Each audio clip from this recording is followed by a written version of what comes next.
the world of music, legends are made on stage and through their recordings, but the spotlight can be blinding. We idolize musicians for their talent, but what about the trials and tribulations that shaped them? Today, we delve into the dark and tumultuous journey of one of the most iconic bands in heavy metal. This is the tragic real-life story of Slipknot. Let's begin. Number 10, death of Joey Jordison. Joey Jordison, the powerhouse drummer who helped define Slipknot's sound and fury, is gone. At just 46, he passed away peacefully in his sleep in 2021. Jordison wasn't just the drummer, he was a founding member, even coming up with the band's unforgettable name. His drumming style was explosive, a perfect match for Slipknot's aggressive music. But in 2013, a cruel twist of fate struck. Diagnosed with a debilitating illness, he lost the use of his legs and had to leave the band.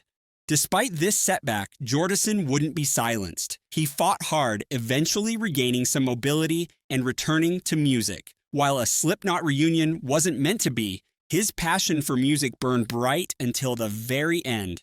The news of his death hit the music world hard. Tributes poured in, with fellow musicians praising him as an inspiration and a legend. His family remembered him for his humor, kindness, and immense love for family and music. Joey Jordison may be gone, but his drumming will continue to echo in the ears of metal fans everywhere.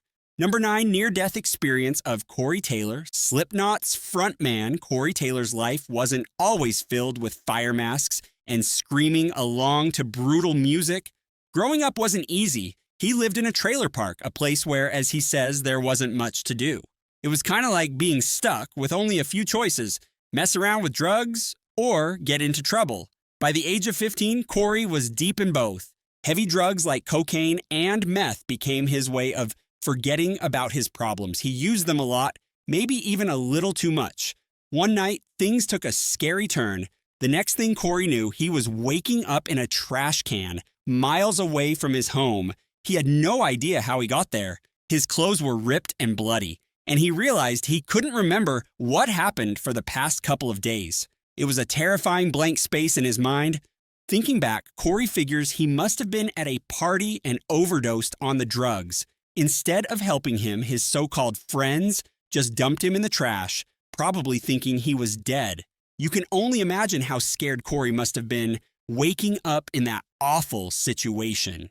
During his long walk back home, something shifted inside Corey. He realized how dangerous his life had become. He knew he had to get out of that place, escape the darkness that was dragging him down, and that's exactly what he did. That terrifying experience became a turning point for Corey. It pushed him to make a change, to choose a different path. Number 8, death of Sean Crahan's daughter. Life can be brutal, even for the toughest guys. In 2019, Sean Crahan, the masked percussionist from Slipknot, known as Clown, faced every parent's worst nightmare: the loss of a child. His youngest daughter, Gabrielle, tragically passed away at the young age of 22. According to reports, Gabrielle's death was an accident caused by an overdose of drugs. It was especially heartbreaking because things seemed to be looking up for her. While she may have struggled with drugs in the past, she had posted a picture on social media celebrating 5 months of being sober. Despite the crushing weight of grief, Crahan showed incredible strength. He reached out to Slipknot's fans with a heartfelt message, thanking them for their support during this difficult time. He acknowledged he couldn't respond to everyone personally, but expressed his gratitude for the positive vibes and the kindness people had shown him and his family. Number 7, San Bernardino murder. Back in 2003, Slipknot was a new band known for their aggressive music and dark image. Their latest album, Iowa, was intense, and some people might have thought they were a bit out there. So when a brutal murder happened in San Bernardino, California, guess who the police looked at? Yep, Slipknot. The killers were 2 metal fans, Jason Harris and Amber Riley. They were young, 20 and 16, and they had stabbed their friend over 20 times before cutting his throat. And guess what they were listening to before and after the murder? Slipknot, of course, and the song they were particularly into was called Disaster Piece, which has some lyrics about cutting throats. It's not exactly a happy tune. No wonder the police thought there might be a connection, but luckily, A little investigation revealed that Harris and Riley had been planning this murder for months. They even tried to kill their friend once before, so it wasn't like Slipknot brainwashed them into a sudden killing spree. They were just messed up kids who liked dark music. In the end, both teenagers were tried as adults because of the seriousness of the crime. Harris got a much harsher sentence, 50 years to life in prison. Riley got 26 years to life. Number 6, a stage stunt gone wrong. Slipknot's wild percussionist Sean Crahan is famous for his outrageous stage antics. Imagine Gigi Allen with a bucket on his head. That's kind of Clown's vibe. He throws himself into performances so intensely that his wife once worried, "If you die on stage, you'll just be a footnote in a book somewhere." For a while, Clown even joked about winning a Darwin Award for the most dangerous heavy metal performance, but one stunt almost turned deadly and made him reconsider his daredevil ways. One of his signature moves was diving headfirst into a giant garbage can, then using it like a shield while kicking the crowd. It sounds crazy, right? Well, it got even crazier during a show at Ozfest. This time, the can was partway filled with water and Clown got stuck after jumping in. For a terrifying 35 seconds, his head was underwater. He was sure he was going to drown. Luckily, someone managed to tip the can over, and Clown escaped a watery grave. Shaken but alive, he learned a valuable lesson. Maybe tone down the stunts a bit. That doesn't mean Clown gave up on bringing the pain entirely, though. He still enjoys a bit of self-inflicted onstage suffering, calling it a kind of bloodletting for the band's energy. Number 5, recording session from hell. Slipknot's Iowa album is pure aggression, but the recording sessions were just as brutal, if not more. Fresh off the success of their first album, the band found themselves surrounded by drugs, alcohol, and the emptiness of fame. It wasn't a good place. Things got even crazier when producer Ross Robinson broke his back and ended up recording from a wheelchair.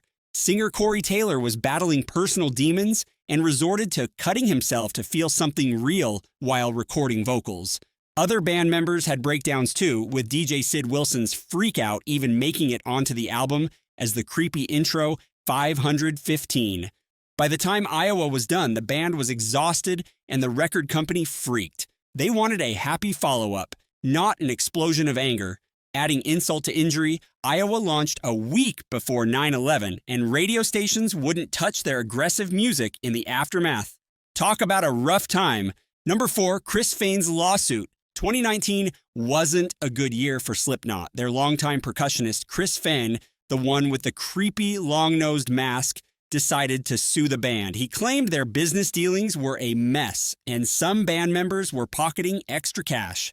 Fain wanted a deep dive into the band's finances to see how much he was owed.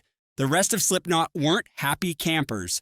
They kicked Fain out of the band and blasted him in a public statement saying he was pointing fingers and making stuff up instead of being a team player. Fain pointed the finger at frontman Corey Taylor and founding member Sean Crahan, claiming they were taking more than their fair share. Despite the drama, Fain seems to hope he can one day rejoin Slipknot. Guess time will tell if there's a reunion in the cards or if this lawsuit has permanently severed the ties. Number 3, Mick knife fight with his brother, Slipknot guitarist Mick Thompson, a giant of a dude known for his brutal riffs, might seem like someone you wouldn't want to pick a fight with. But in 2015, he ended up in an ambulance after a brawl, and the other guy involved was his own brother, Andrew. So apparently the Thompson brothers were hanging out at their home in Iowa, enjoying a few too many drinks. Things got heated, and the fight spilled outside. That's when things took a scary turn. Knives got pulled. Both brothers ended up with stab wounds, Mick with a nasty one in the back of the head. Luckily, neither injury was life-threatening, but the police report noted that neither brother was very helpful when questioned. In the end, no charges were pressed, but they both got slapped with a disorderly conduct citation for the brawl.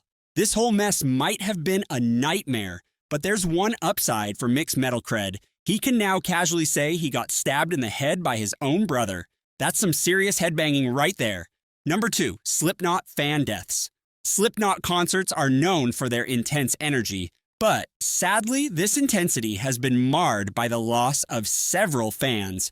In 2005, a young Slipknot fan, a 21-year-old student, tragically died from a heart attack during a concert in Michigan. 4 years later, another blow struck when a 29-year-old concertgoer in Iowa suffered a fatal heart attack at a Slipknot show in their home state. The recent incident occurred in 2019 at Knotfest, a festival celebrating all things Slipknot. A 62-year-old fan was enjoying the mosh pit, a high-energy area where fans jump and bump into each other. Unfortunately, he took a hit and collapsed outside the pit. Sadly, there were delays in getting him medical attention, and despite CPR efforts, he didn't survive. This incident happened shortly after Slipknot frontman Corey Taylor displayed incredible awareness at another Knotfest show in California. He stopped the concert when he saw fans getting injured, ensuring medical staff could reach them. He famously shouted, "No one is getting hurt on my watch." This act of compassion highlights the tragic loss of life at other shows. These deaths are a stark reminder that even at concerts, unexpected medical emergencies can occur. It's important to be aware of your surroundings and seek help if you feel unwell. Number 1, death of Paul Gray. Slipknot bassist Paul Gray was the band's quiet anchor. Despite their dark and aggressive music, he was known for being friendly and grounded, even as their fame grew. Sadly, this story has a dark turn. Gray wasn't immune to personal struggles. He battled a dark secret, drug addiction, specifically heroin. By the time Slipknot started work on their third album, his addiction was so bad that the band had to step in. They staged an intervention, a wake-up call to help him get clean. For a while, it seemed to work. Gray got sober with his wife Brenna at his side. He seemed to be the calm center amidst the band's wild energy, especially on tour. But tragedy struck in 2010. Paul Gray died at only 38 from an accidental overdose of drugs. The news shattered Slipknot. They held a press conference, their grief evident, to share the loss with their fans. However, things took a complicated turn. Brenna, Paul's wife, who was pregnant at the time, initially stood by the band, but later, she blamed them for not doing enough to help Paul fight his addiction. Adding another layer to the tragedy, it was revealed Paul had other health issues and was prescribed medication despite his past struggles.